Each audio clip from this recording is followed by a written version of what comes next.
y logramos que el año pasado se asistiera a Ventana Sur. Eso quizás es una asistencia que todavía no se ven los frutos, pero es la única manera que tenemos también de que volvamos a recuperar esos espacios. El primer DCP que se hace de una película venezolana fue Memorias de un Soldado.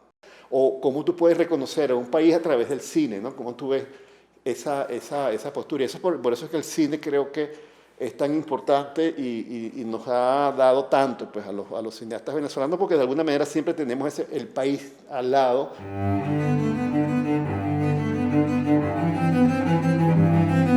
Voces del cine venezolano, una mirada crítica y reflexiva hacia el pasado de nuestro cine y un legado para las generaciones futuras en las voces de sus propios autores y protagonistas. Voces del cine venezolano está patrocinada por el Centro Nacional Autónomo de Cinematografía, CENAC, y Producciones Omar Mesones para Zona Cine Caracas. Y para el episodio de hoy contamos con la participación de nuestro invitado especial, Caupolicán Obáñez. Y como siempre, quien les habla, su anfitrión, Omar Mesones. Bienvenidos todas y todos una vez más a este nuevo episodio de nuestro podcast Voces del Cine Venezolano, avanzando así en nuestra quinta temporada. Para el episodio de hoy contamos con la presencia de Caupolicán Obáñez, director de los largometrajes de ficción Memorias de un Soldado, Muerte en Berruecos y Hotel Providencia. Caupolicán, un verdadero placer y un honor contar con tu presencia en nuestro programa para el día de hoy. Bienvenido. Bueno, Omar, gracias en verdad por la invitación. Un cordial saludo a todos los que están atendiendo, escuchando esta entrevista, este encuentro, esta conversación.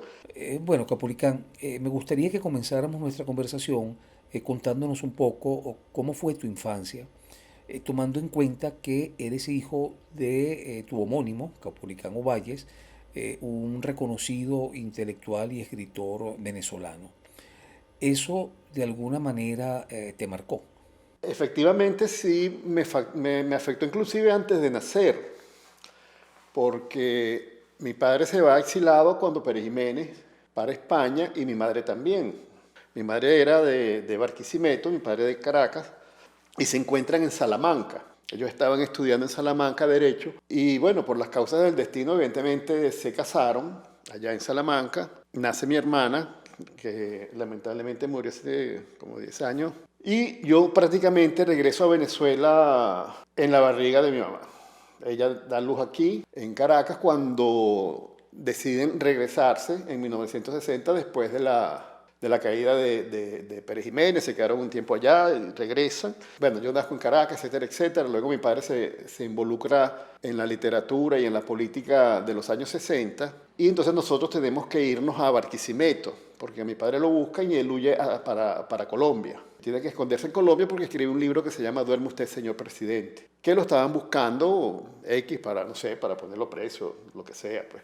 Tanto así que luego él escribe como a los 20 años, 30 años después de haber escrito ese libro, le hace una entrevista a Carlos Andrés Pérez y él le dijo, usted me debe esa cárcel, porque no lo pudo poner preso, él se escapó. Entonces, de alguna manera, pues digamos, esas actividades de mi padre en aquel momento, que yo ahora a mis 64 años lo veo como un niño, porque él hizo todo eso a los 20, 25 años, marcaron, por supuesto, parte de toda mi infancia y toda mi vida, por ese acto, digamos, por ese libro que él escribe pues, y por su posterior actividad literaria, de alguna manera política y de alguna manera también social, porque aparte de que era un escritor, era un poeta, también era una persona muy estudiosa, digamos, de la historia, de la literatura, producto también de la herencia que él recibe de mi bisabuelo Víctor Manuel Ovalles, de una cantidad de libros, de una colección muy grande, de una bibliografía estupenda, una de las más grandes de Venezuela, que inclusive Pablo Neruda, cuando estuvo en Caracas, fue a visitarla y estuvo en la casa de mis tías abuelas, etcétera, y cuando vio aquello dijo que aquello era la gran papelería del mundo. Eso le dio pie a mi papá también para hacer otra actividad, que son una cantidad de exposiciones que hizo él de libros antiguos, papeles, documentos, periódicos, etcétera. La primera se hizo en Pro Venezuela, en Sabana Grande,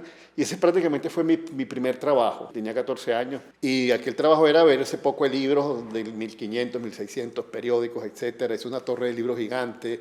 Y todos esos amigos eran muy simpáticos porque era una cantidad de poetas, escritores, cineastas, actores, Era gente que en aquel momento empezaba a convivir en Sabana Grande, en lo que se llamó la República del Este, y que nosotros éramos unos niños que veíamos a aquellos señores muy simpáticos porque siempre estaban con ocurrencias, echando bromas, algo muy divertido, echándose tragos, hablando, poesía. Eso, por supuesto, me involucra a mí pues, en ese mundo de los escritores, actores, pintores que existían en ese momento en Venezuela. Y de alguna manera me regalan también poco, al tiempo, ¿no? Ya a los años, cuando tenía 16, 17 años, me regalan una cámara Super 8. Y aquello para mí fue muy interesante. Yo empecé entonces a inventar cosas, a filmar todo el mundo, quería hacer películas, quería hacer inclusive, recuerdo que en aquel momento había una canción que se llamaba El Ratón, de Cheo Feliciano, y yo quería hacer ya un videoclip. No existían los videoclips y ya yo quería hacer una filmación con ese videoclip. Y empecé a trabajar con unos amigos, ya yo vivía en Barquisimeto en ese momento, pero no me soportaban como director porque yo los mandaba mucho y se pusieron bravos y no pudimos hacer el videoclip porque no me querían hacer caso. Pues yo asumí mi trabajo de director y ellos no asumieron su función de técnicos y de actores, ¿no? Pero me quedó sembrada esa inquietud por la imagen, por el cine. Empecé a hacer varias cosas, me compré unas moviolas, aquellas que se le daban vuelticas y cosas y tal, qué sé yo. Y de alguna manera, pues, tuve que irme para España para estudiar parte del bachillerato allá, por cuestiones familiares. Mi tío se fue, entonces aprovecharon y yo me fui, porque mis padres también se estaban divorciando, entonces una cantidad de cosas de esas que suceden en la familia.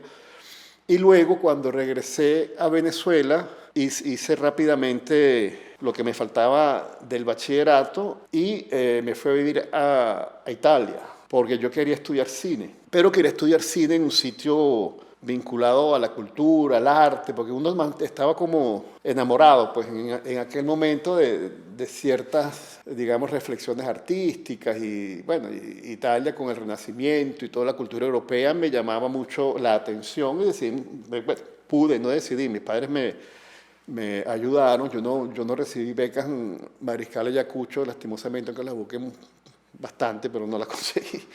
Y me fui a vivir a Roma, traté de entrar al Centro Experimental de Cinematografía, pero ya había empezado y tenía que esperar 2 años. Entonces yo esperar 2 años allá para que volvieran a hacer una prueba, etcétera, etcétera. Entonces en ese momento conseguí unos amigos que me dijeron que en Milán estaba una escuela muy interesante, que estaba abierta, y decidí, entonces me fui para Milán, que también era una ciudad más tranquila que Roma, un poco más organizada, para darle un nombre, porque sabes que en Italia un poco el norte y el sur tienen sus características muy específicas, son muy simpáticos todos y entre ellos también tienen sus diferencias. Entonces, definitivamente conseguí la escuela en Milán, empecé estudiando fotografía, luego estudié cine, estuve como 5 años allá y decidí, por supuesto, al terminar, regresarme para Venezuela. Muchos de los compañeros allá latinoamericanos no me preguntan: ¿y para qué te vas a regresar? Quédate aquí, ya estás estudiando, ya tienes aquí prácticamente posibilidades de trabajar, de hacer cosas. Pero uno en aquel momento todos queríamos regresar y bueno, evidentemente lo hice.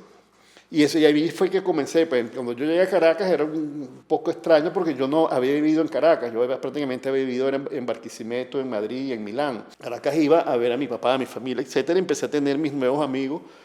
Empecé a trabajar, a hacer cosas allá y de alguna manera pues, me empecé a vincular con toda la cinematografía, con todo el ambiente del cine que estaba, por supuesto, también explotándose muy bien en Venezuela, bueno, surgiendo, ¿no?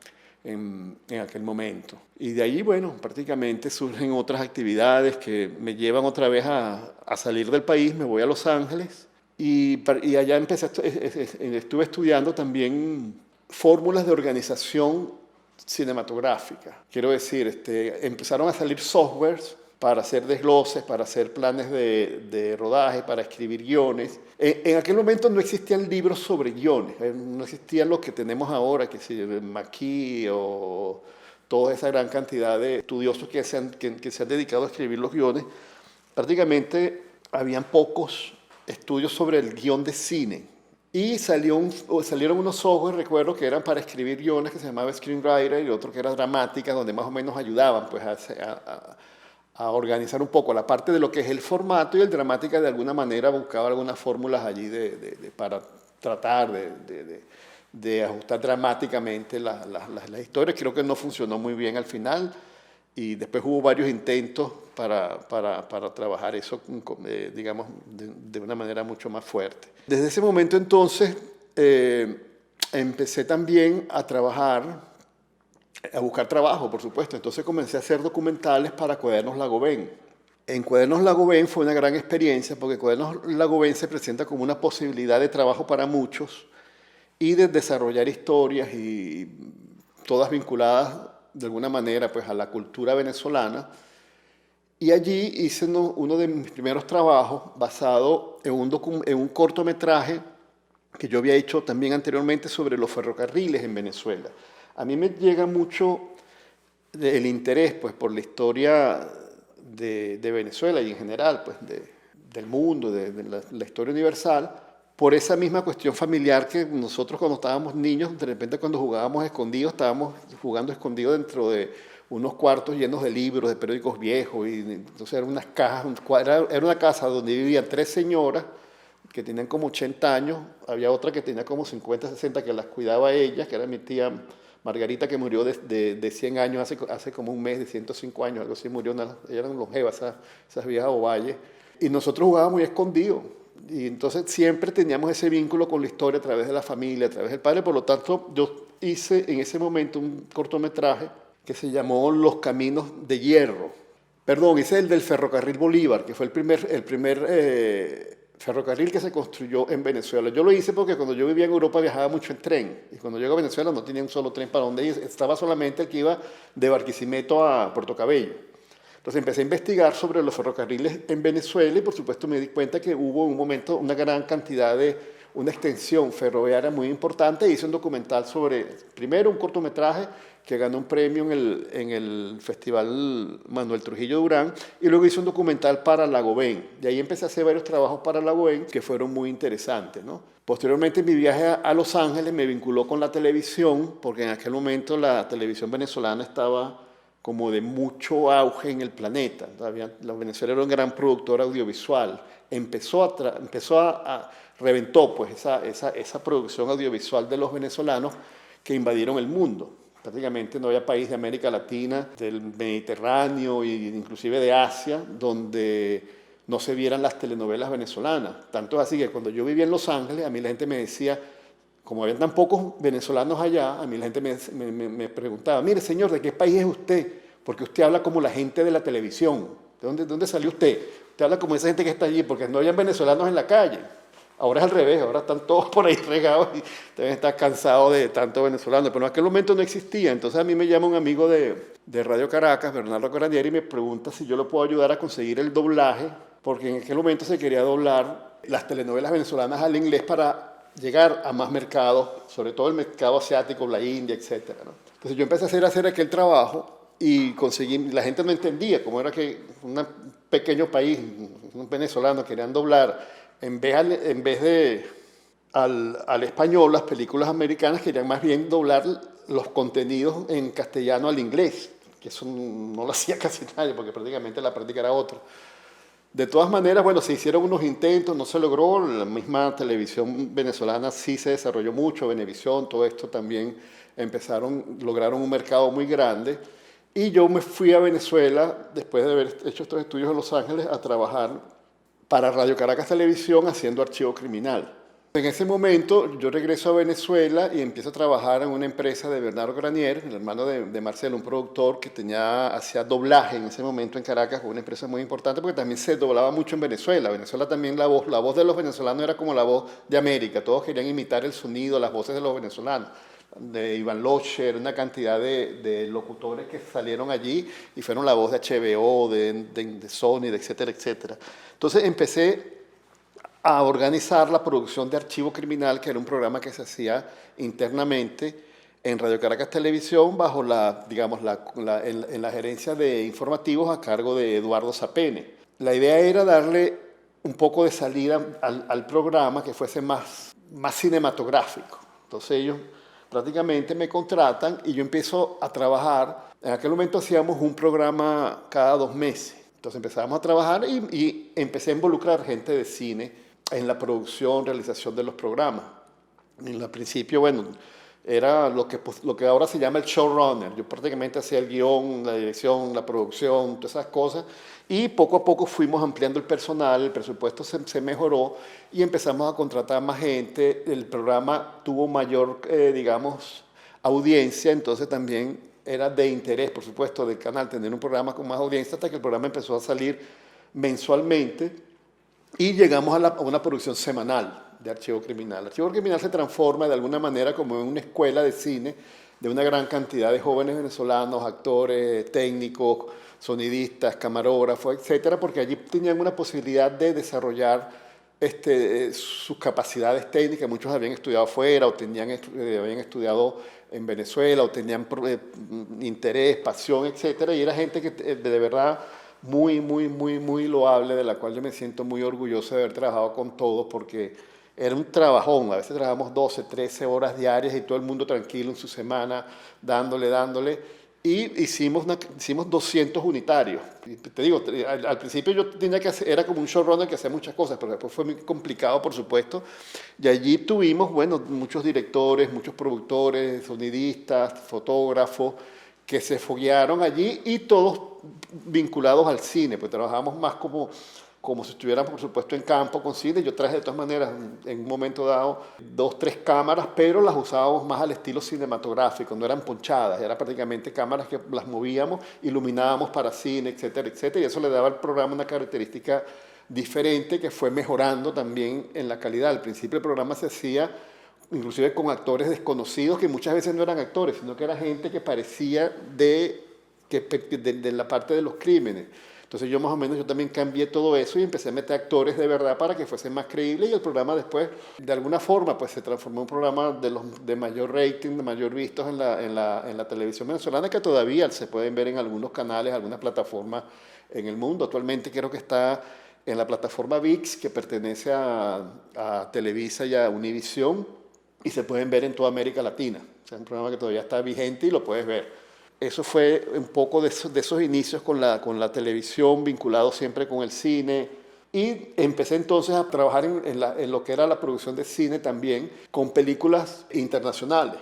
Porque Venezuela en ese momento también se transformó en una locación muy apetecida, muy interesante por productores de otros países. Y un poco mi posibilidad de hablar en italiano e inglés me permitió también entonces tener acceso a productores que venían de Estados Unidos y de Italia. Entonces hice varias películas con italianos, en algunas hice como asistente de dirección, después hice como productor, y prácticamente fue un momento muy interesante porque se hicieron películas francesas, italianas, americanas, españolas en Venezuela, que también eso generó pues que los técnicos venezolanos y todos tuviésemos oportunidad de compartir nuestros conocimientos y aprender de los que venían también de otras latitudes, y la misma Venezuela se vendió pues como una locación muy interesante, muy bonita, muy hermosa y con grandes recursos. En aquel momento Venezuela también era un país que tenía recursos económicos y las mejores cámaras, las mejores luces, todo se podía conseguir aquí. No es como ahora que tenemos ese problema. En Caracas habían varias cámaras Harry, BL, y que por ejemplo era difícil. Habían 3 laboratorios de cine que en Colombia no existían. Mucha gente inclusive de América Latina venía a Venezuela a revelar las películas, que en América Latina había solamente laboratorios en México, Argentina y Venezuela y Brasil. Los otros países no había, o sea, Colombia no tenía, Perú, Ecuador, Chile menos. Por lo tanto, sí había una industria cinematográfica totalmente vinculada con un producto, digamos, internacional. También venían muchos cineastas de otros países, Verbigracia, qué sé yo, Pablo de la Barra, gente que venía de Colombia, de Perú, actores, Mauricio Wallerstein, por ejemplo, que fue muy importante para toda la cinematografía venezolana. O sea, había una generación pues, que se estaba nutriendo de lo que era Venezuela en ese momento, de lo que significaba también, digamos, cineastas de otras latitudes, de España, José Alcalde, por ejemplo, de Italia, Fausto Grisi. Teníamos una gran cantidad de personas. Muchos venezolanos también habían estudiado en otros países, en Francia, Marilda Vera, Miguel Curiel, Solvi estudió en Alemania, y más todos unos que estudiaron en los Estados Unidos, yo estudié en Italia. Mucha gente, era una cinematografía que estaba muy rica, muy enriquecida de muchos factores culturales, tanto internos como externos.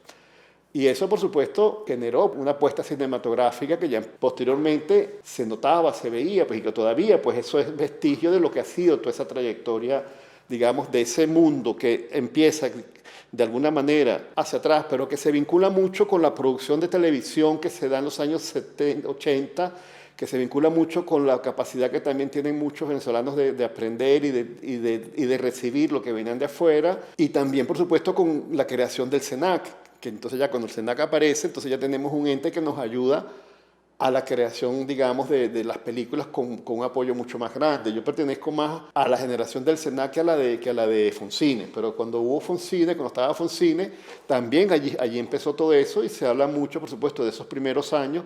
Nosotros estamos ahora celebrando los 50 años del estreno de Cuando quiero llorar no lloro, y la Academia de Ciencias y Artes Cinematográficas de Venezuela le está haciendo un homenaje a Mauricio Valles para recordar ese momento que también fue como un punto de encuentro o estalló pues una producción cinematográfica mucho más prolífica, que tenía ya más factores técnicos, pues empezaron a haber más fotógrafos, se empezaron a crear todas las áreas. Yo estuve viendo la película hace poco, la pasamos en Miami, Cuando quiero llorar no lloro, y tú la ves en su calidad ya pasada de cine a digital y se ve muy bien. Entonces los actores jóvenes allí trabajaron una cantidad de personas que todavía están vivas. Y posiblemente hagamos una muestra ahora, un ciclo de Mauricio Valles en abril, donde se van a ver 4 películas restauradas de esa época. Entonces creo que es bien interesante esa muestra que vincula pues a todo este cine venezolano de hace 50 años con lo que está pasando ahora.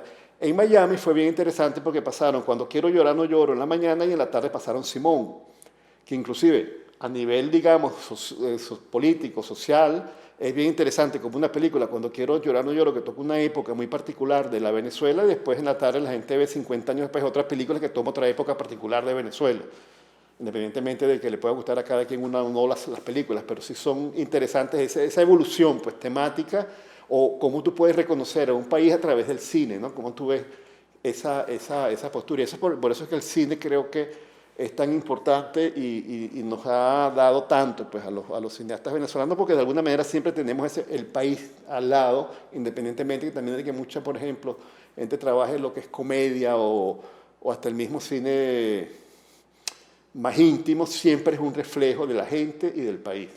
Me gustaría que conversáramos ahora sobre tu ópera prima Memorias de un soldado, que dirigiste en el año 2010 y se estrenó en el año 2012 en los cines venezolanos.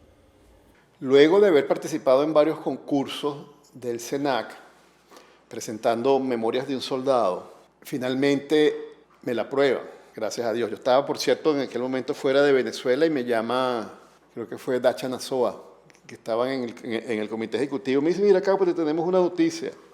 Yo vine manejando, creo que de Weston a Miami, cuando me dice aquello de casualidad no choco. Me tuve que orillar y, claro, porque era un proyecto que yo tenía desde hace tiempo, más o menos trabajando, 4 o 5 años. Memorias de un soldado nace de también algo que está muy vinculado a mi familia, que es que mi bisabuelo en el 1800 y de él empezó a buscar los últimos testimonios que existían de los últimos soldados y héroes de la independencia y de la guerra federal, y se consigue una biografía de un soldado de la independencia, la única biografía de un soldado de la independencia que se ha escrito en Venezuela, que le escribe Braulio Fernández. Este es un soldado que prácticamente ellos luchaban de bando y bando. Entonces de repente luchaban en el bando de los realistas, en el bando de los patriotas, no estaban muy claros qué era lo que estaba pasando en aquel momento.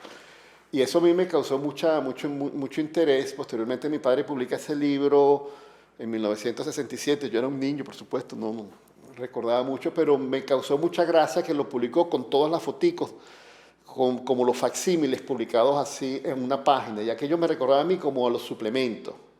Entonces yo quedé con aquella cuestión grabada en la cabeza, luego lo leí por supuesto y me di cuenta de qué se trataba.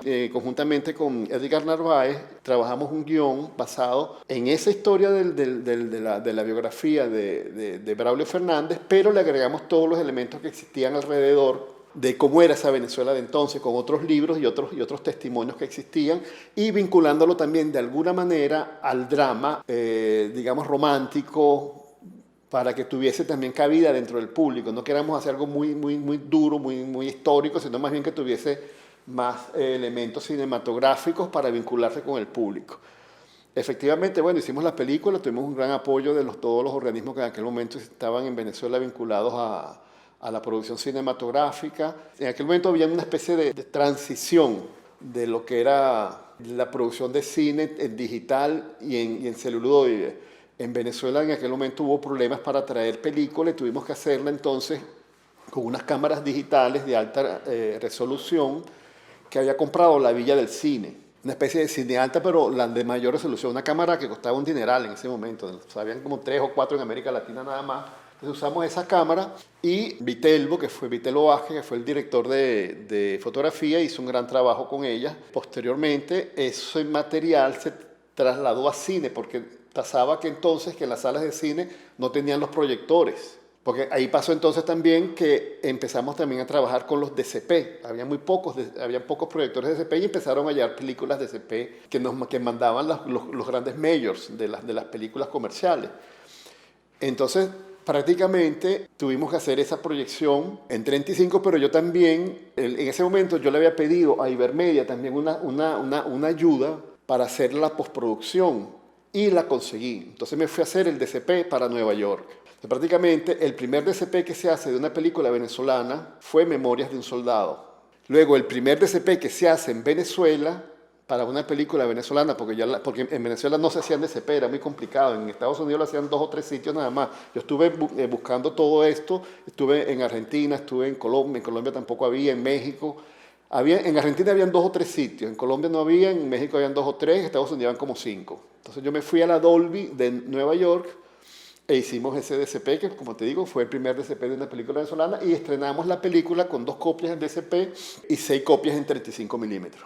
El día del estreno en la sala, y luego se hizo la exhibición con esas 2 copias en DCP en todas las salas de Venezuela y el interior, donde había, donde había el sistema de proyección y las otras en 35. La película tuvo una gran repercusión en los festivales de Venezuela, y un día de repente nos llega la noticia que un festival de clase A, que es el festival de Shanghái en China, nos reconoce y nos invita para presentarla allá.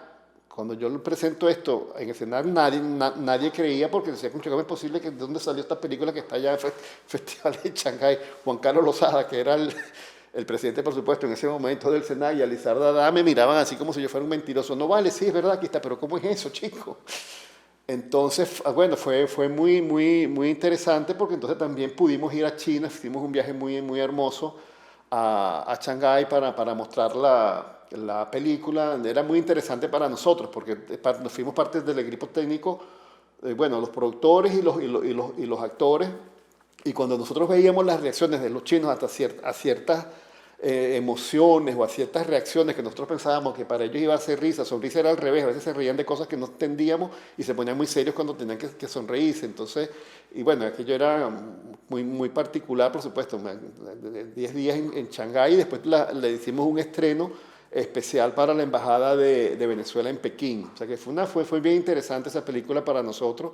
Y aquel señor que escribió aquel libro, que ya metió en aquel sitio, quién sabe dónde, en Chaguaramal de Mayorga, en el estado Guárico, en 1800X, terminó mostrándose en Shanghái también su historia, su vida y todo lo que le pasó. Fíjate, entonces son las magias del cine, ¿no? Que aquel papelito que consiguió mi bisabuelo en 1880 más o menos, que terminó en una publicación de un libro en Caracas, terminó posteriormente mostrándose en festivales internacionales del otro lado del planeta, y eso también interesó mucho a la crítica cinematográfica y cultural en Shanghái, porque esa historia les pareció muy, muy atractiva, ¿no? 2018, continuando en la línea histórica Capolicán, en ese año aparece tu película Muerte en Berruecos. Esa misma cuestión, digamos, ese interés sobre la historia de Venezuela me lleva a desarrollar un trabajo sobre el mariscal Antonio José de Sucre. Esa mezcla que yo traía, pues, de archivo criminal y de todas las cuestiones de los crímenes que habían ocurrido en Venezuela y en Latinoamérica, me lleva, pues, a la producción de esta película, con un guión también trabajado con Edgar Narváez. Ahí conseguí el apoyo de Ecuador y de Panamá. Hicimos una coproducción con Ecuador y Panamá, un poco para recrear el primer magnicidio que sucede en la América hispana. Prácticamente el asesinato de Sucre fue el primer magnicidio que se da, porque hasta ahora pues esos países no habían tenido esa experiencia. Y la historia trabajando con Edgar Narváez, que era que fue pues, el guionista, investigamos, mira, yo me compré todos los libros, revistas, había por haber más lo que ya yo tenía en la casa, periódicos, y conseguimos entonces un documento muy importante que era prácticamente todos los archivos del juicio, donde estaban todos los testimonios de los que estuvieron involucrados en un juicio que se abre en Bogotá 10 años después de la muerte de Sucre. Entonces eso nos da un parámetro bien interesante para hacer un guión basado en esos testimonios y basándonos inclusive en la película Rashomon de Kurosawa, era bien interesante porque eran las diferentes versiones de los involucrados, o sea, cada quien daba una versión diferente. Y eso me interesó mucho a mí para desarrollar un trabajo cinematográfico de dirección y de dirección de arte, de actuación, de vestuario, porque cada historia iba a ser diferente. De alguna manera, los involucrados que narraban el testimonio que ellos daban sobre la muerte de Sucre, cada quien daba su versión, tal cual como en Rashomon, ¿no? Entonces ahí a veces se confundían, por ejemplo, Laura Goldberg, que era la escriba, a veces me decía, coño, Caupolicán, ¿qué es esto, chicos? Ellos se contaban y el vestuario era bellísimo, y se veían elegantes, y se veían muy buen mozo, pero cuando lo contaba el otro, del otro bando, lo veía horrible, zarapastroso, y entonces el raccord allí era otro. Entonces, y eso generaba, por supuesto, cambios en el vestuario, cambios del ángulo, cambios en la visión de cómo se ve cada quien. Y yo creo que eso fue lo que generó también que fuese nominada al Goya, porque tenía esas particularidades que a veces son detallitos, pero eventualmente también eran detalles muy importantes. Un poco la coproducción se da para también recrear en espacios más acordes a donde sucede la historia. Por ejemplo, la historia sucede entre Bogotá y Quito.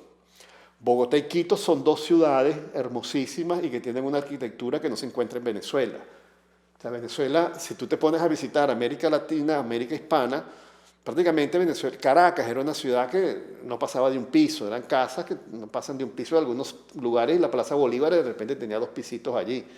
Pero era una capitanía general, nunca llegó a ser un virreinato. Entonces, cuando tú ves las ciudades españolas o hispanas en otros países, sobre todo en México, Colombia, Perú, Ecuador, ves que tienen otra característica urbana. Entonces yo quería también darle esa característica urbana a la película y filmamos todos nuestros exteriores, muchos en el casco histórico de la ciudad de Panamá, como en Quito, que nos dio una riqueza arquitectónica urbana muy hermosa, muy interesante y muy acorde a la época.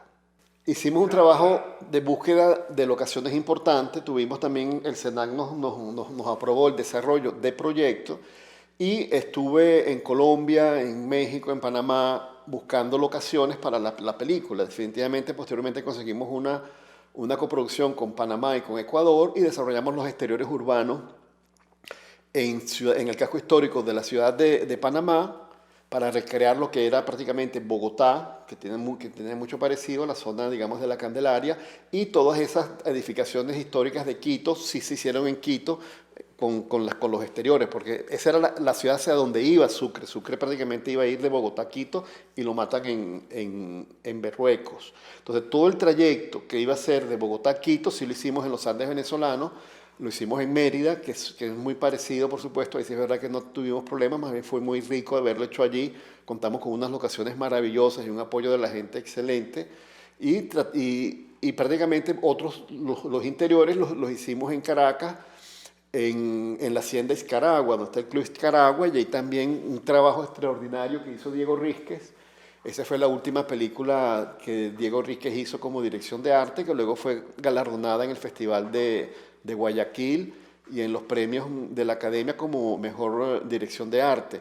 Hizo un gran trabajo Diego allí, de verdad, y eso se nota, pues la fotografía es de César Jaworski, el sonido de Carlos Bolívar. Tuvimos un equipo excelente, el vestuario de Felia Torres, fue un equipo excelente, de verdad, y esa película es una de las que tengo más cercanas a mis afectos, dentro de lo que me puede enorgullecer, pues haber hecho una película, porque fue complicada, a pesar de que era una película, digamos, medio íntima, pero es complicado lo que es época, ¿no? Y eso prácticamente nos hizo llegar hasta el Goya, nominados por Ecuador, que también es interesante ver que otro país nomine mediante los sistemas de la coproducción, pero también Sucre fue un personaje muy importante en Ecuador. Estrenamos la película también en Ecuador, estuvo Uno de los momentos digamos, más extraños que me sucedió con Muerte en Berrueco fue cuando nos invitan al Festival de Pasto. Pasto está en Berrueco. La gente de Pasto, de alguna manera, por cuestiones históricas, que no voy a entrar al caso ahorita a explicar, tienen un conflicto con Bolívar y Sucre fundamentalmente por un detalle bueno, un detalle no, algo horrible que sucedió allá, que prácticamente fue una masacre que ellos llaman, ¿no? Ellos escogen la película como la película que va a abrir el festival. Afortunadamente, dentro del guión ya nosotros habíamos puesto un detalle sobre ese particular de la masacre de Pasto, porque habíamos colocado que uno de los testimonios, de los testigos, era nieta de uno de los personajes que estaba vinculado a la masacre de Pasto, donde ella prácticamente quedó huérfana.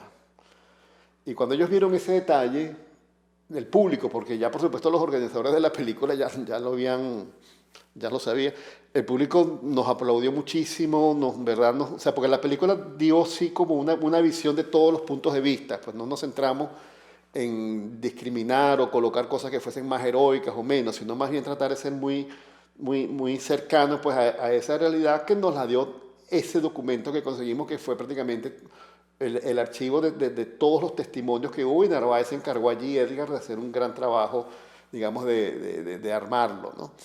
Esa película tiene esos elementos interesantes, y Sucre, por supuesto, un personaje muy querido en Ecuador, en Colombia, en todos estos lugares, también fue muy bien recibida pues, en esos espacios. Siendo el cine ya por naturaleza un oficio y una empresa complicada, el cine histórico lo ves todavía mucho más. Entiendo que por todo tu ascendente familiar, desde tu infancia, como acabas de compartirlo con nosotros, el tema histórico estaba muy vinculado a tu vida, pues a tu crecimiento. ¿Existe alguna otra razón por la cual estas dos primeras películas tuyas están volcadas hacia la historia de Venezuela? En principio, quizás el interés pues, por desarrollar ese tipo de cine viene de esa, digamos, de esa educación, de esa manera, pues, digamos, de haber yo enfrentado o encontrado, digamos, la historia dentro del contexto familiar, ¿no? Porque siempre se está hablando de alguien del pasado, siempre hay un personaje, todos estos libros, todas estas cosas. Pero también hay un reto que es bien interesante, que es el recrear, ya como cineasta, como artista, pues como recrear algo que no existe. O sea, cuando tú recreas algo que no existe, la satisfacción es muy grande también, porque prácticamente recrear una época, recrear un vestuario, recrear cómo hablaba esa gente, recrear esa investigación es bien interesante y está llena de satisfacciones y de momentos, digamos, de logros, pues cuando tú te das cuenta que pudiste, escucharle, recrear algo que no existe, porque prácticamente eso es ciencia ficción, eso no existe, eso sucedió hace 200 años, como si hiciera algo que pueda suceder dentro de 200 años. O sea, tú estás recreando una forma de hablar, una forma de ser, una forma de comportarse, una forma de moverse, que tienes que tenerla como referencia y que sea creíble.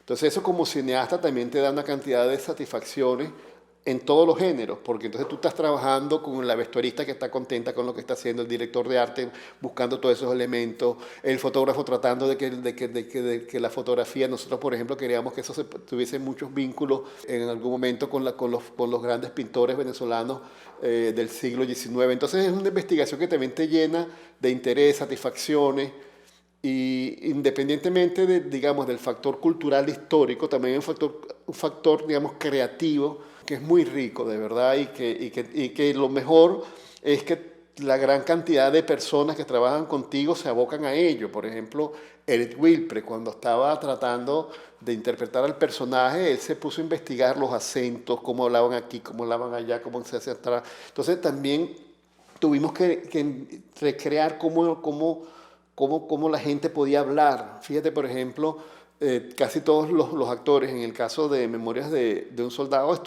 yo los puse a estudiar esgrima. Aparte del esgrima, entonces descubrimos que también podíamos meternos en algo mucho más interesante, que era lo que llaman en el estado Lara de las peleas con vara, la lucha con vara. Entonces tuvimos entrenadores que peleaban, que nos enseñaron a los actores a luchar con vara, y que prácticamente es un arte marcial venezolano. Entonces eso enriqueció mucho las peleas nuestras y, digamos, las batallas que hicimos en Memorias de un Soldado.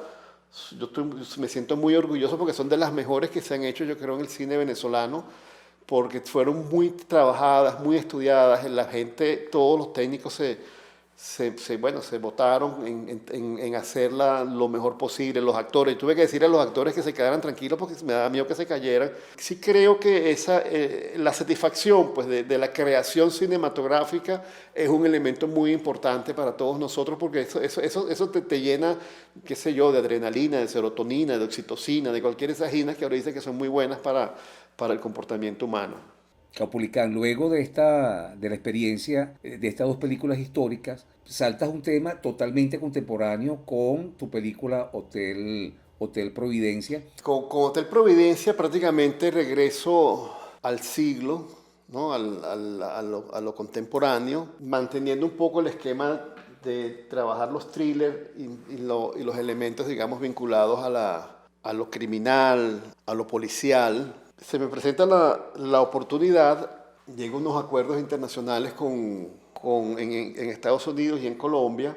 Yo tenía un guión que ya estaba escrito hace varios años y lo adaptamos. Y en ese momento ocurre la pandemia. Entonces estábamos preparados y tuvimos que hacer una ulterior adaptación para adaptar ese guión al momento de la pandemia. Coincidió muy bien porque la historia se prestaba y eventualmente llegamos yo estaba viviendo en Estados Unidos y me fui para Venezuela para hacerlo, y llegamos a Margarita en plena pandemia y allí no había nadie. A nivel de producción fue muy, muy interesante porque prácticamente conseguimos muchos apoyos de la isla, de la gente allá en la isla.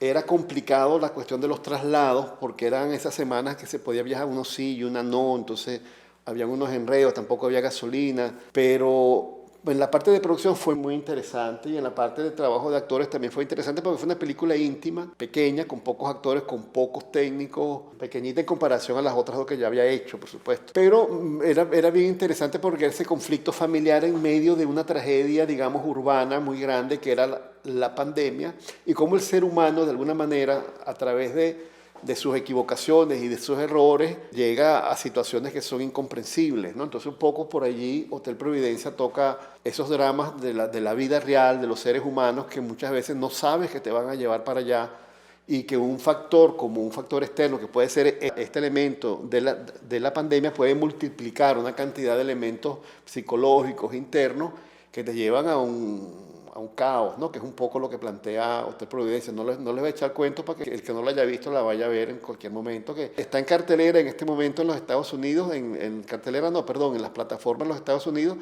Estuvo en Venezuela con éxito de taquilla para su momento de asistencia del público. Fue la quinta película más vista en el 2022. Y estamos ahora buscando unas maneras también para tenerla en las plataformas. Es una película más para plataformas, más para público variado, digamos más de entretenimiento, que las anteriores, que son más vinculadas a otros factores como los que te comentara antes. Pues.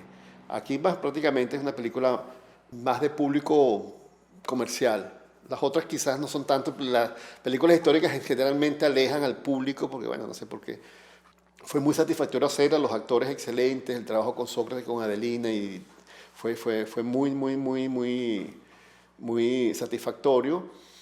Y como te digo, ahora la película estamos esperando ya para posiblemente hagamos un estreno en España ahora, estos próximos meses, en salas de cine y luego en plataformas. Estamos todavía en esa parte de la distribución, que se hace complicada, porque la distribución de alguna manera de las obras venezolanas en los últimos años tiene un matiz particular, ¿no? Que por el motivo que no tienen que ver los cineastas ni las películas ni nuestras producciones, sino que porque Venezuela no pertenece al sistema bancario internacional, entonces prácticamente muchas de las plataformas no aceptan contenidos venezolanos, porque ellos dicen que nosotros no somos cuantificables, porque prácticamente la gente que ve Netflix, Amazon, Hulu, X, cualquier plataforma en Venezuela, eso es una licencia que tiene porque alguien la está pagando, o en Colombia, o en Estados Unidos, o en España, o en Argentina, en cualquier país de afuera, y te da la señal para que tú puedas verla allá en Caracas, en Valencia, Barquisimeto, etc., ¿no? Entonces prácticamente no hay una cuantificación del público venezolano en estas plataformas. Entonces, eso es algo que nos ha causado mucha preocupación a los cineastas venezolanos, que estamos vinculados también a todo lo que es la distribución y la promoción del cine, desde la academia, desde CABEPROL, desde ABEPCA, desde la Cámara. Queremos, por supuesto, que nuestras películas se vean, pero es difícil. Y aparte de eso, si tú le agregas que, por supuesto, la competencia de los otros países latinoamericanos también existe, entonces, por ejemplo, Colombia aumentó su producción en los últimos 20 años de una manera muy particular. Todas las telenovelas que se hacían en Venezuela se dejaron de hacer. Venezuela no tiene un Star System como el que tenía hace 20 años, donde tú ponías actores que eran conocidos en otros lados. Ahora no, ahora Venezuela, sus actores más conocidos ya han pasado de moda, para darles una palabra que no es así, pero en todo caso son poco conocidos, y los nuevos no tienen esa posibilidad de tener ese acceso que la televisión les daba a esos actores por vía de estas producciones que eran las novelas.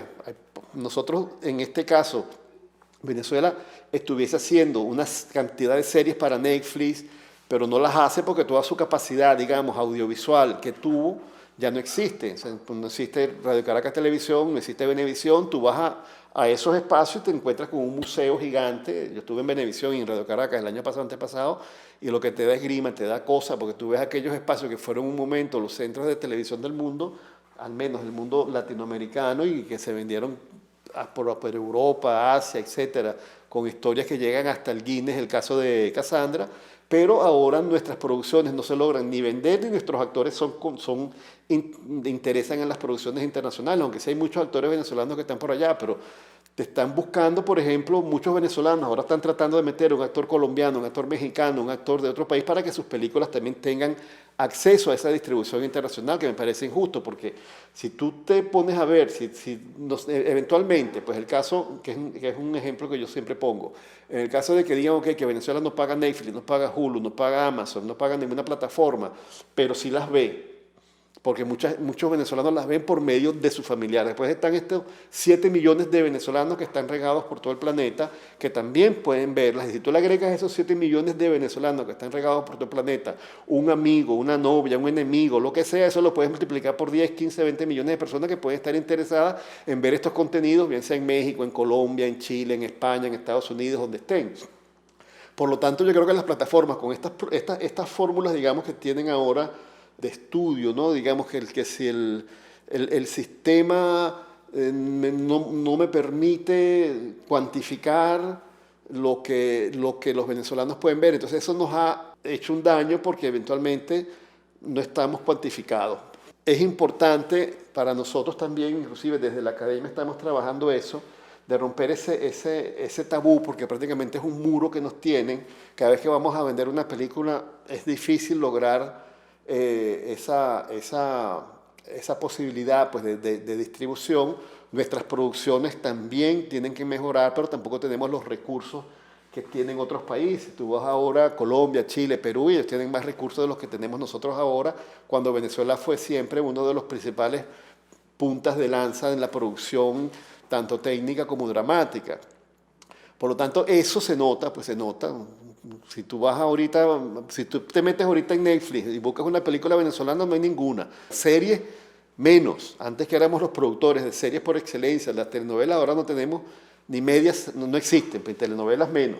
Entonces, esa falta, pues, de esa producción venezolana se nota, pues, en los espacios de distribución internacional, y es un factor que, bueno, lo llevamos y lo tenemos que de alguna manera tratar de solventar con audacia, con seguir produciendo bien contenidos que viajen, que sean internacionales, que técnicamente correspondan a los parámetros que exigen todas estas plataformas, que todo eso se sabe por internet. Tú te metes en internet, sabes cómo tienes que hacer la cuestión y cuáles son las cámaras, y todo está ahí prácticamente escrito. Pues no es muy complicado hacerlo. No estamos presentes. En pocas palabras, tenemos muy poca presencia a nivel internacional, y eso tenemos que trabajarlo y mejorarlo entre todos. Afortunadamente, el SENAC actualmente con Carlos Apurua por también una participación de los gremios entre CABEPRO, la BEPCA, la Cámara. Invitamos a que se participara, pues a que Venezuela tuviera presencia en eventos internacionales y logramos que el año pasado se asistiera a Ventana Sur. Eso quizás es una asistencia que todavía no se ven los frutos, pero es la única manera que tenemos también de que volvamos a recuperar esos espacios. Entonces hay que asistir a Ventana Sur, de alguna manera hay que ir a Cannes. En la Berlinale no estuvimos, pero podemos para el próximo año. Hay que participar en los espacios de mercadeo para que podamos tener coproducciones internacionales, que nos vuelvan a ver, que los distribuidores sepan que existimos, llevar las películas, que las compren, nos las van a comprar más baratas de repente, pero nos las van a comprar y así, pues, pero tenemos que movernos. Si no nos movemos y tenemos presencia, no existimos. Porque ya, por ejemplo, tú ves que Netflix está en Colombia, por supuesto en México. México es la gran productora, es el Hollywood pues, de América Latina, del mundo hispano, yo diría. Porque España también está en una posición de producción interesantísima. Argentina siempre lo ha tenido. Colombia ha crecido mucho y ahora Chile y Perú también están creciendo. República Dominicana, como sabemos también, con su ley de cine ha logrado un desarrollo cinematográfico magistral, extraordinario, tanto así que muchos venezolanos están allá, pues están en Colombia, República Dominicana, en México, en Chile, en Argentina, en España trabajando. Verbigracia ahorita en el Goya. Vimos que Patricia Ortega se ganó un premio, digamos, participó del Goya, pero ganó el premio de la Academia Andaluza Carmen. Claudia Pinto se ganó un Goya y habían 2 o 3 venezolanos que estaban trabajando, que habían trabajado en otras películas, y eso lo estás viendo también en México, en Colombia. O sea que, digamos, todos estos técnicos, toda la industria venezolana, los actores, de alguna manera se han tenido que vincular en otras industrias cinematográficas cercanas, pero la nuestra está, digamos, todavía, pues tiene que seguir creciendo. El SENAC afortunadamente sigue apoyando, y esos esfuerzos yo creo que todos debemos de alguna manera participar y fortalecerlo. Capolicán, ¿tú crees que el cine comercial, un cine que busque y aspire a los beneficios de la taquilla, estaría reñido con un cine más creativo, más autoral? Mira, hay casos en que se pueden combinar, ¿no? Es el cine de comercial y autoral. Bueno, el caso de Woody Allen, por ejemplo, muchos cineastas italianos que mezclaron un poco eso y lograron ciertos éxitos comerciales y también actorales. Yo creo que, bueno, es un cine muy particular, pero pueden en algunos momentos estar sentados, vinculados, ¿no? Y en otros casos no, hay cines que son muy autorales, a veces incomprensibles, y hay películas que son muy comerciales y insoportables para algunos o muy queridas para otros, ¿no? Porque de repente hay mucha gente que le gustan las películas comerciales porque, bueno, porque ese es un género que el público es el que decide, ¿no? Entonces yo creo que el público da para todo. Entonces, más bien, me parece que los géneros son interesantes. Hay gente que les gusta las películas de terror y de misterio, otros no pueden entrar a un cine de películas de terror y misterio porque no pueden, simplemente se asustan y no les gusta estar asustados. O las películas, yo por ejemplo, últimamente las películas donde hay muchos dramas y muchos muertos y muchas cosas, yo las evito, yo que era Archivo Criminal, por ejemplo. Entonces, eso yo creo que depende, pero sí creo que puede colindarse un cine comercial vinculado a lo artístico, que es un género y que le interesa a muchas personas. Por ejemplo, esta última película que ganó el Hollywood Nowhere, ¿cómo se llamaba? En ninguna parte, etcétera. Una película que no le gustó a mucha gente, pero a mí me pareció excelente, porque son películas medio extrañas, ¿no? Entonces a veces también depende de tu capacidad para soportar o para percibir, para asimilar las películas y los géneros en momentos de tu vida también. Yo creo que los seres humanos cambiamos mucho y de alguna manera a veces nos gusta algo y después nos deja de gustar también. Pero el cine afortunadamente tiene esa posibilidad de ofrecerte un gran abanico de emociones, de situaciones, de experiencias, de historias, que lo hace único, ¿no? Entonces, inclusive, yo prefiero la sala de cine, pero muchos ya no van a las salas de cine, eso es otro problema.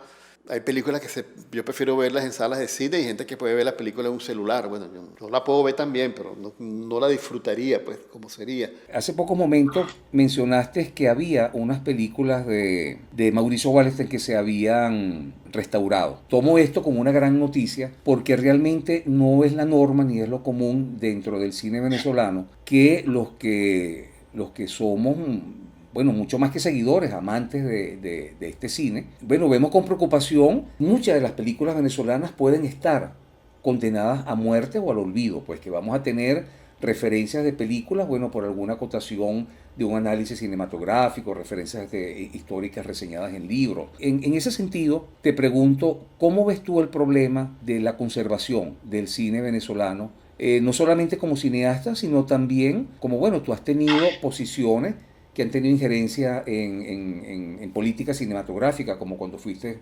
presidente de Cabeprol, ahorita eres presidente de la Academia Venezolana de Cine. Entonces, yo creo que el tema de la conservación es definitivamente un tema que tal vez no sea el que se nos atraviesa a primera vista, pero sin duda es un tema de capital importancia.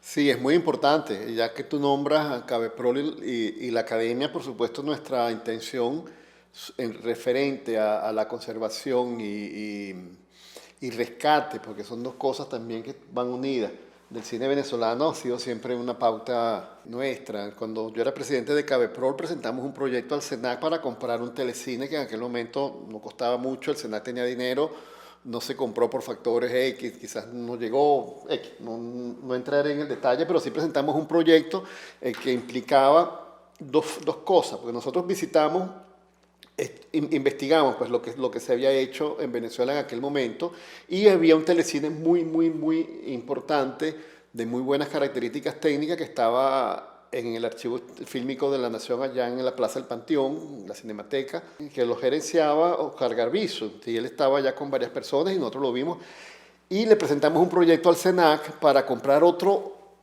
dispositivo que fuese no tanto para restaurar, sino para, digamos, hacer una restauración mínima y transferir a un formato actual, a un formato digital, las películas.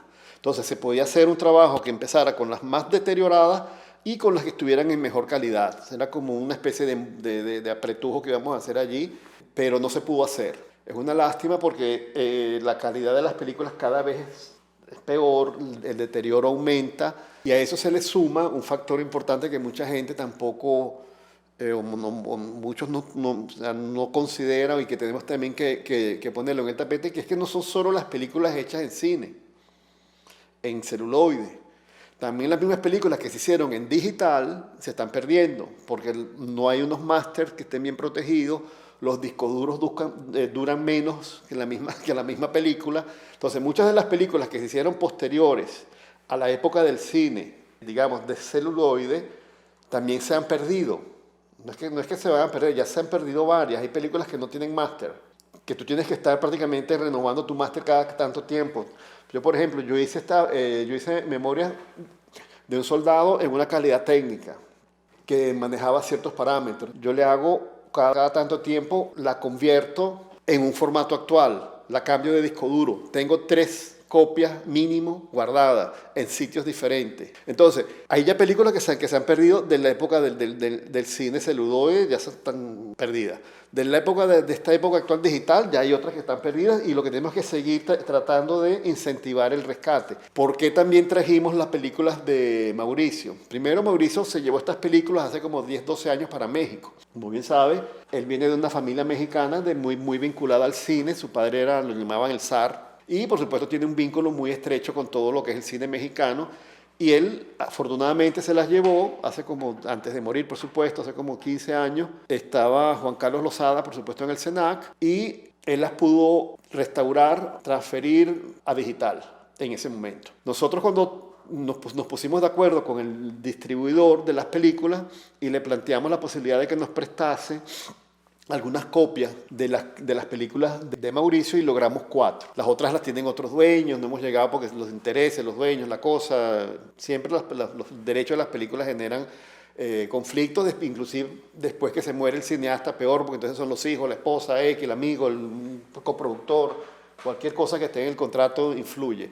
Entonces conseguimos Cuando quiero llorar no lloro, conseguimos La empresa perdona en momentos de locura, conseguimos Eva, Juli y Perla, La máxima felicidad, y otro documental que nos prestaron sobre el papá de Mauricio, también para ubicarlo en este contexto del ciclo Mauricio Wallerstein, que esperamos mostrar en el mes de abril, conjuntamente con otros entes allá, el Trasnocho, etcétera, posiblemente la Universidad Católica y el SENAC. Han habido varios proyectos, yo he escuchado varios proyectos, inclusive que la misma gente del SENAC, Amazonia Film, tienen varias propuestas. Hasta ahora no se ha concretado ninguna. Han habido muchos proyectos, digamos, privados. Yo inclusive tuve uno que se llamaba Pelix América, donde queríamos incluir todas las películas venezolanas y aparte de las películas latinoamericanas y españolas. Este muchacho se llama Daniel Ruiz, también hizo una plataforma que se llamaba Mestizo. Mira, han habido varios intentos. Ahorita hay una plataforma que se llama Dramática de Daniel Ferrer, que también está intentando concentrarse en lo que es todo lo que es venezolano. Y creo que deben venir por ambos lados, pues la parte privada y la parte digamos, del Estado, donde exista una fórmula para preservar y que estas películas también se puedan ver y distribuir. En Argentina hay una experiencia excelente, España también las tiene, y México, o sea, solamente esos 3 casos ya tú puedes ver cómo se puede actuar en ese sentido. Pues falta es terminar, pues, porque ya inclusive en Amazonia tienen unos, digamos, a eso estudiado y han avanzado. Lo que falta es, digamos, ya la puesta en marcha del proyecto. Yo la última vez que lo escuché me parece que estaba bien, pues le falta simplemente, bueno, ya decidir y, bueno, por supuesto los recursos, que eso imagino que es lo que paraliza todo, pero yo creo que se puede empezar con números pequeños. Imagino que se puede también tratar de que se cobre un mínimo para que se pueda mantener, porque el problema es que si todo depende de los recursos del Estado y el Estado no tiene, entonces eso se acaba. Habría que buscar una manera también para que sea rentable en algunos casos que se pueda hacer. Entonces, bueno, es complicado, pero es factible porque existen ejemplos en todas partes. O sea, sí hay, pues, o sea, no es algo que no se puede hacer. Bueno, ya para cerrar, Capolicán, te voy a presentar ahora algunas preguntas que son más personales. Si tuvieras que escoger un libro, ¿cuál sería? Yo creo que, ¿cómo que se llamaba el libro? The Neverless Story, la historia interminable, la historia infinita. A mí me atrapó mucho ese libro y la película me encantó. Y si hay otro, sería El nombre de la rosa. Si tuvieras que escoger una película, ¿cuál película sería? Bueno, son 2 también que me gustaron mucho, que son como sagas también, que El Padrino y Novecento. Novecento de Bertolucci. ¿Un director de cine? Bueno, yo diría Bertolucci también. Me gusta mucho el trabajo de Bertolucci. ¿Un cantante? Mira, yo pertenezco un poco a esa generación de los Rolling Stones. A mí me gustan mucho los Rolling y los vi en vivo, por lo tanto te hablaría más bien de un grupo musical que me marcó y que me gustó mucho, porque el día que vi los Rolling Stones fui con mi hijo y se murió mi mamá. Entonces fue como un día muy especial. Claro, mi mamá se murió, estaba enfermita, 87 años y todo, pero fue interesante porque no encontraba qué hacer en aquel concierto. Y decidí, bueno, vámonos con los Rolling y un saludo a la viejita. Bueno, son momentos que pasan y mi hijo me había invitado a ver el concierto ese, que fue el último concierto de los Rolling Stones juntos, por cierto. ¿Un personaje de la historia que te hubiera gustado haber conocido? Leonardo da Vinci, por ejemplo, un personaje súper interesante que me hubiese gustado conocer. ¿Una época de la historia en la que te hubiera gustado vivir o pasarte una temporada? El Renacimiento, hubiera sido interesante ver ese cambio allí. A mí los cambios me interesan, quizás un poco el Renacimiento o eventualmente también me hubiese gustado conocer un poco ese cambio que sucedió cuando el muro de Berlín. ¿Algo de lo que te arrepientas? Quizás me arrepiento no haber aprendido más idiomas, realmente me hubiese gustado haber aprendido a hablar otros idiomas. Me gusta cómo se expresa la gente en otros idiomas. Yo hablo inglés y hablo italiano y entiendo francés, pero entiendo portugués, como todo, un poquito ahí de cada cosa, y a veces leo, pero me hubiese gustado de repente entender otros idiomas un poco más complicados, tipo el árabe, el chino. Bueno, y ahora sí, para cerrar, algo de lo que te sientas muy orgulloso. Mira, me siento orgulloso de mi familia, de mis amigos, de toda la gente que me he encontrado a mi alrededor. La gente que amas, la gente que te ama, de eso. Bueno, Capolicán, de verdad agradecido y muy contento de que nos hayas acompañado hoy en este episodio, que por cierto, este episodio se va a transmitir en determinado momento, pero lo estamos grabando el 1 de marzo del año 2024. casi en el día de tu cumpleaños. Tu cumples año, entiendo que dentro de 2 días, el 3 de marzo, ¿no? El 3 de marzo, sí. Estoy por acá solo en Houston, mi esposa está en Caracas, mis hijos están cada uno en su sitio. Uno está en Zurich, otro está en Múnich y yo me voy para la NASA el domingo. Espero de verdad que pases un feliz cumpleaños. Y bueno, de nuevo, muchísimas gracias por Gracias. haber estado con nosotros. Igualmente a ti por tu tiempo, por tu trabajo y te felicito. Estamos en contacto y bueno, cualquier cosa estoy por acá a la orden.